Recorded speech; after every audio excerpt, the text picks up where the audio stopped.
अगर तुम अपनी दुनिया को बदलना चाहते हो तो उसका सिर्फ एक तरीका है, अपनी नजर को बदलो। ये दुनिया तुम्हें वैसी नहीं दिखती है जैसी कि ये दुनिया है। ये दुनिया तुम्हें वैसी दिखती है जैसे तुम खुद हो। जिसकी नजर जैसी है उसके लिए ये दुनिया वैसी ही है। एक बार की बात है, एक बहुत बड़ा नेता एक साधु के छोटे से आश्रम में गया, क्योंकि उसने बहुत सुना था उस साधु के बारे में, और उसके मन में आया कि मैं एक बार जाकर के देखता हूं कि लोग इतनी तारीफ क्यों करते हैं उसकी। तो जब वो उस आश्रम में गया तो वहां पर एक छोटा सा कमरा था जहां पर एक कालीन बिछा हुआ था। वहां पर कुछ लोग बैठे हुए थे नीचे और साधु जी सामने बैठे हुए थे। कुछ सवाल जवाब चल रहा था। तो जैसे ही वो अंदर गया, वो अकेला नहीं था, उसके साथ में 4 बॉडीगार्ड्स भी थे। और उसको ये आदत थी कि जहां पर भी वो जाता था लोग अपनी जगह से खड़े हो जाते थे, उसकी तरफ देखते थे, हाथ जोड़ते थे, अपना सर झुकाते थे। लेकिन यहां पर ऐसा कुछ भी नहीं हुआ। साधु ने उसकी तरफ देखा तक नहीं, क्योंकि वो साधु किसी के सवाल का जवाब दे रहे थे। लेकिन नेता को इस बात पे गुस्सा आ गया। नेता को लगा कि ये मेरी बेइज्जती है। तो उस नेता ने साधु की बात को बीच में ही काटते हुए थोड़ा गुस्से से कहा, मैं आपसे कुछ कहना चाहता हूं। साधु ने उसकी तरफ देखा और बोले, आप थोड़ी देर रुकिए, पहले मैं इनके सवाल का जवाब दे लूं, उसके बाद में मैं आपसे बात करूंगा। तब तक अगर आप चाहें तो आप बैठ सकते हैं। बस साधु का इतना कहने की देर थी। नेता का चेहरा गुस्से से लाल हो गया और फिर उसने अपना सारा गुस्सा उस साधु के ऊपर निकाल दिया। अभी तक वो नेता बहुत ही तमीज से बात कर रहा था, यानी कि आप कह करके बात कर रहा था। अब वो तू तड़ाक पे उतर आया।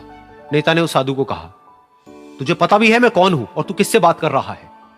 साधु ने उसकी तरफ देखा और कहा, मुझे इससे कोई फर्क नहीं पड़ता कि आप कौन हैं, लेकिन आप जो कोई भी हैं, अगर आप चाहते हैं कि मैं आपके सवाल का जवाब दूं या आपसे बात करूं तो आपको कुछ देर रुकना होगा। और साधु के ये कहते ही नेता गुस्से से पागल हो गया और वहीं सबके सामने चीखने चिल्लाने लग गया, अब मैं तुझे तेरी असली औकात दिखाऊंगा। तूने मुझसे पंगा लेकर के ठीक नहीं किया है। तुझे पता भी है मैं तेरे बारे में क्या सोचता हूं। साधु ने फिर से उसकी तरफ देखा और बड़े ही प्रेम से कहा कि मुझे इससे कोई फर्क नहीं पड़ता है कि आप मेरे बारे में क्या सोचते हैं। आप जो चाहे वो मेरे बारे में सोच सकते हैं। फिर उस नेता ने बोला कि तू चाहे सुनना चाहता है या नहीं, लेकिन मैं तुझे बताऊंगा यही सबके सामने कि मैं तेरे बारे में क्या सोचता हूं। तू एक बहुत ही घटिया इंसान है। तू कोई साधु नहीं है, तू एक ढोंगी है, पाखंडी है, और यहां पर जितने भी लोग बैठे हैं उन सबको बेवकूफ बना रहा है। तेरा बस एक ही मकसद है कि इन लोगों की जेब में जितना भी पैसा है वो सब तेरे पास में आ जाए। तू अपने फायदे के लिए इन लोगों का इस्तेमाल कर रहा है और अब मैं तुझे नहीं छोड़ने वाला। तेरा पर्दाफाश करके रहूंगा पूरी दुनिया के सामने। लेकिन उसके इतना बोलने के बाद भी उस साधु के चेहरे पर हल्की सी मुस्कान बनी ही रही। ये देखकर वो और तिल मिला गया और उसने कहा, अब बहुत हुआ, अब मैं यहां 1 मिनट भी नहीं रुकने वाला। लेकिन अभी भी तेरे पास में मौका है। अगर मुझसे माफी मांगनी है या मुझसे कुछ कहना है तो कह सकता है। इतना सब होने के बाद भी साधु बिल्कुल शांत था और उनके चेहरे पर एक मुस्कान थी। उन्होंने अपनी आंखें बंद कर ली। फिर साधु ने अपनी आंखें खोली, हाथ जोड़े और कहा कि मुझे आपसे कोई गिला शिकवा नहीं है।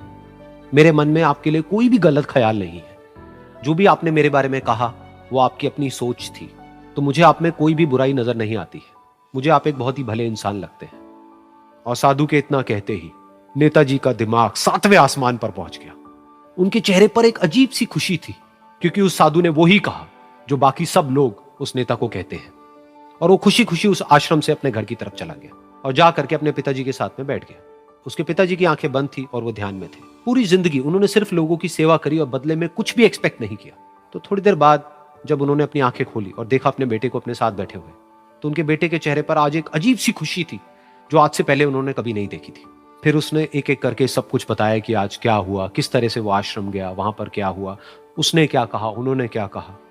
तो जब इसके पिताजी ने पूरी बात सुनी तो थोड़ा सा मुस्कुराए और अपने बेटे को देख करके बोले कि उन्होंने तुम्हारी तारीफ नहीं करी है, क्योंकि उन्होंने वो नहीं कहा कि जो तुम हो, उन्होंने वो कहा कि जो वो खुद है। और तुमने जो भी कुछ उनको कहा वो नहीं कहा कि जो वो है, बल्कि तुमने वो कहा जो तुम खुद हो। यही बात वेदों में भी कही गई है, यथा दृष्टि तथा सृष्टि। ये दुनिया तुम्हें वैसी नहीं दिखती है जैसी कि ये दुनिया है। ये दुनिया तुम्हें वैसी दिखती है जैसे तुम खुद हो। जिसकी नजर जैसी है उसके लिए ये दुनिया वैसी ही है। तो अगर तुम अपनी दुनिया को बदलना चाहते हो तो उसका सिर्फ एक तरीका है, अपनी नजर को बदलो। कि जीवन में सफलता के लिए धैर्य का होना जरूरी है, रातों रात नहीं मिलते। यदि आपको एक कमरा का घर बनाना हो, एक कमरा का, धीरे धीरे भी काम कराइएगा तो 3 महीना, 4 महीना में, 5 महीना में कंप्लीट हो जाएगा। 2 फ्लोर तक कराना हो, 3 फ्लोर तक कराना हो, एक महल बनाना हो, समय काफी लगेगा। आप ऐसे समझिए कि गवर्नमेंट का कोई प्रोजेक्ट हो, एक गांव का कहीं पर सड़क बनाना हो, कम समय लगा। एक राज्य में मेट्रो का काम कराना हो, उससे कई गुना अधिक समय लगा। तो जितनी बड़े काम होंगे तो आपको समय अधिक लगेगा। तो आपको धैर्य रखना जरूरी है। बड़ी सफलता चाहिए तो समय जरूर लगेगा।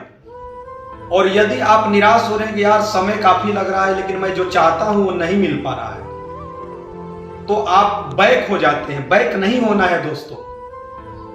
बड़ी सफलता आपको चाहिए तो धैर्य बनाना बहुत जरूरी है और समय पक्का लगेगा। गारंटी है कि समय लगेगा। कोई भी इंसान जिसको आप किसी की जीवनी आप पढ़ते होंगे तो रातों रात सफल नहीं हुआ है। उसने कितने वर्षों तक, कई रातों तक जग कर कई रात खपाए होंगे, दिन रात मेहनत किया होगा।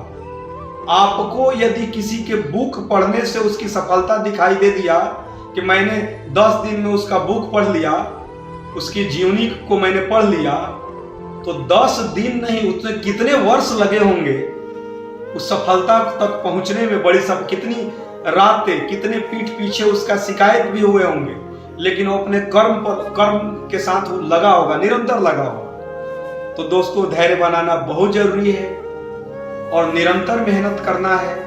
और जीवन है, जीवन में उतार चढ़ाव आते हैं,